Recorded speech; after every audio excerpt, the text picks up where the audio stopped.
সকাল থেকে রান্নাঘরে হিমশিম খাচ্ছে শ্রমনা।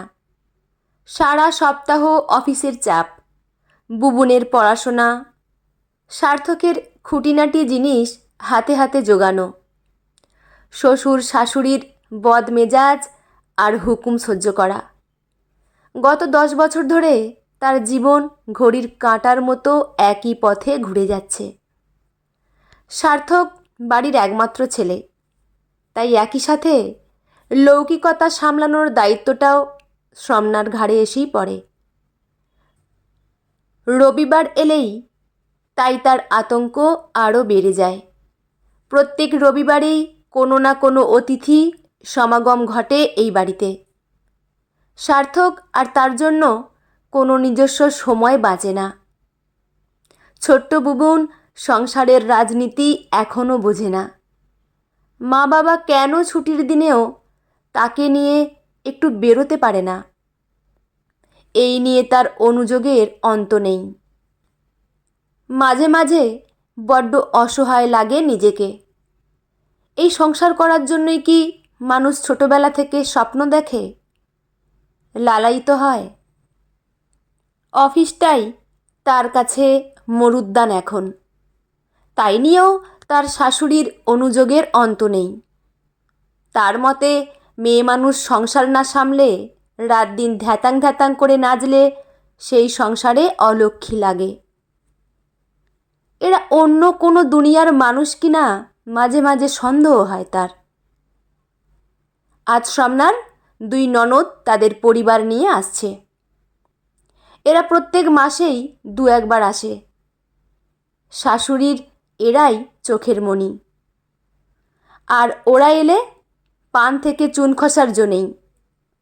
শ্রমনা ভেবেছিল এই সপ্তাহে তার বৃদ্ধ বাবাকে একবার দেখে আসবে। বড় একা তিনি, কিন্তু এখন এদের ফেলে কিভাবে যায়? এই সকালেই সার্থক বাজার সেরে ফিরল। শাশুড়ির হুকুম মতো চিংড়ি, পাবদা আর মাংস সবই এনেছে। রান্নাঘরের দরজায় ব্যাগটা নামিয়ে রেখে সে শ্রমনাকে বলল, চটপট রান্নাটা সেরে নাও দেখি, তোমাকে তারপরে একটা কথা বলবো। বৌমা, চিংড়ি মাছটা কিন্তু ফুলকপি দিয়ে করবে। মিলি আর বিনয় দুজনেই খুব ভালোবাসে।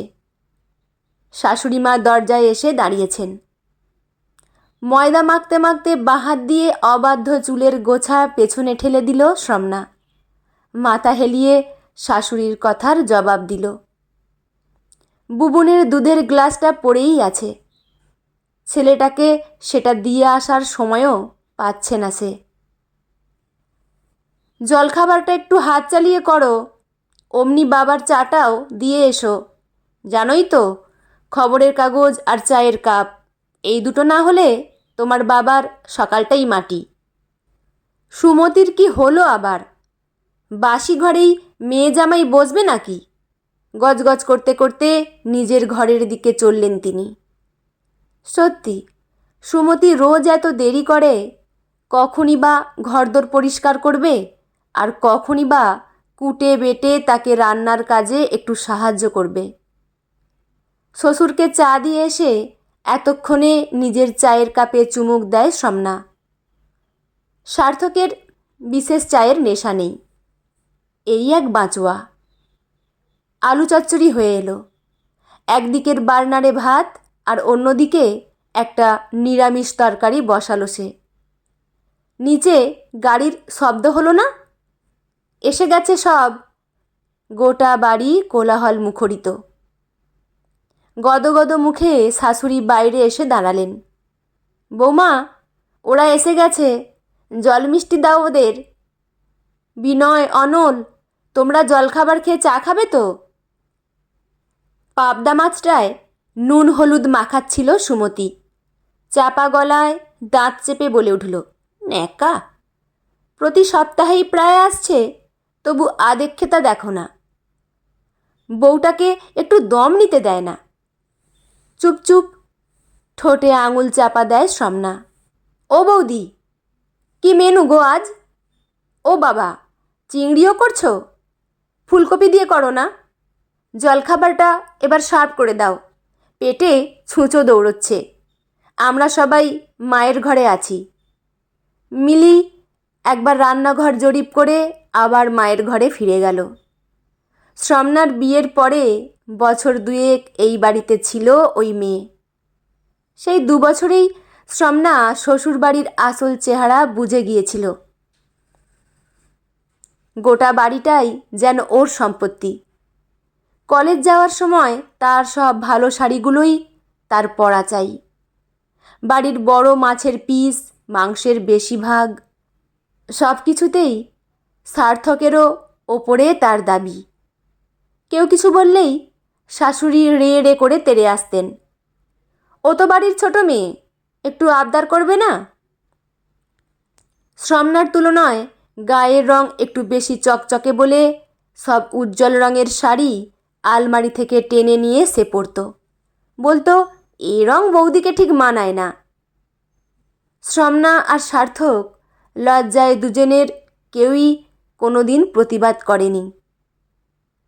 12টার মধ্যেই দুপুরের রান্না শেষ হয়ে গেল। এরই মধ্যে শ্বশুর শাশুড়িকে খেতে দেওয়ার পালাও শেষ। ক্লান্ত ঘর্মাক্ত মুখে একবার নিজের ঘরে এলো শ্রমনা। স্নান সেরে একেবারে নিচে যাবে।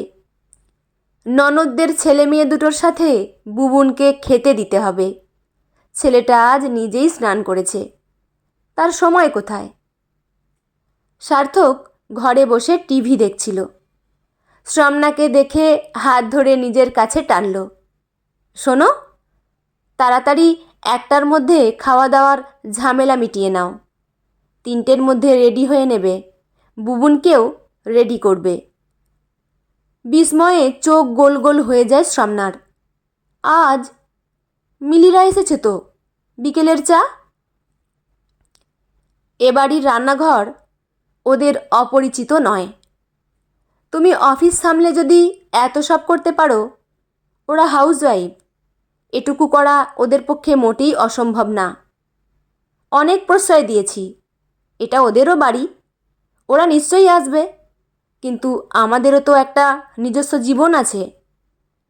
সবাইকে সবার জন্য ফিল করতে হয় সুমি, তবেই সংসার টেকে। মা বাবা যদি এটা বুঝতে না পারেন, এবার তাদের বোঝার সময় এসেছে। যা উত্তর দেবার আমি তাদের দেব, তুমি একটা কথাও বলবে না। বুবুন এর মধ্যেই কি একটা কারণে ঘরে ঢুকেছে। বাবার কথাগুলো কানে গেছে তারও।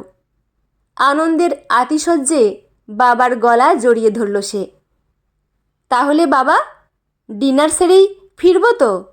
আমি কিন্তু আজ হাক্কা নুডল খাবই। সবাই স্কুলে মাঝে মাঝেই খাওয়ার গল্প শোনায়, আমি শুধু চুপ করে থাকি। হ্যাঁ বাবা, তোমার ফেভারিট আইসক্রিমও খাবো আমরা সবাই মিলে। মা বাবা রাতে কি খাবেন? উদ্বিগ্ন হয়ে প্রশ্ন করে শ্রমনা। মা তো এত অথর্ব হয়ে যাননি, একটা দিন না হয় নিজেদের মতো করে নেবেন, না হলে পাড়ায় হোম সার্ভিসের তো অভাব নেই। খাওয়া দাওয়া মিটতেই বেলা 2টো। আনন্দের চোটে তারপরেই সাজগোজ হয়ে গেল বুবুনের। শ্রমনাও এবার ড্রেসিং টেবিলের কাছে গিয়ে বসল। বৌমা, আজ মিলি শেলিরা একটু সকাল সকাল বেরোবে, কি একটা সিনেমার টিকিট কাটা আছে ওদের। 3টে বাজলেই চা দিয়ে দিও। দরজায় শাশুড়ির মুখ। সার্থক তখনও বিছানায় বসে, ভুরু কুঁচকে উঠল তার। মা, আমরা আজ একটু বেরোবো, ফিরতে রাত হবে। চা আজ তুমিই ওদের করে দাও না।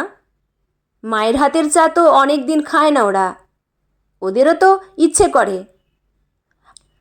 আর সুস্বাদুতে তোমাদের রাতের খাবারের অর্ডার দিয়ে দিচ্ছি, রুটি আর চিলি পনির 9টার মধ্যেই দিয়ে যাবে।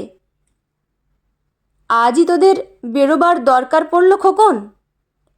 বোন ভগ্নিপদ এসেছে, বৌমা তোমাকেও বলিহারি যাই মা। শ্রমনার মুখখানা পাংশু হয়ে উঠল। সেদিকে একবার অপাঙ্গে তাকিয়ে সার্থক বলে উঠল, অক্সিজেন শুধু মিলিশেলিদেরই লাগে না মা, আমাদেরও লাগে। ওরা ওদের বাবা মাকে দেখতে আসে। শ্রমনার কি ওর বাবার জন্য মন কেমন করে না? ওকেও নিজের মেয়ে ভাবতে শেখো মা। নিজের নাতিটার কথাও একটু ভাবো। দেখবে সব কিছু সহজ সরল হয়ে যাবে। মেয়েরা যে বাড়িতে জীবনের বেশিরভাগটা কাটায় সেখানে তারা একটু সহানুভূতির আশা তো রাখতেই পারে। ছেলের দিকে বিরস মুখে একবার তাকিয়ে আবার নিজের ঘরে ফিরে যেতে যেতে শ্রমনার শাশুড়ি মন্তব্য করলেন, আদিক্ষেতা দেখে বাঁচি নে। বন্ধুরা, গল্পটি এখানেই সমাপ্ত।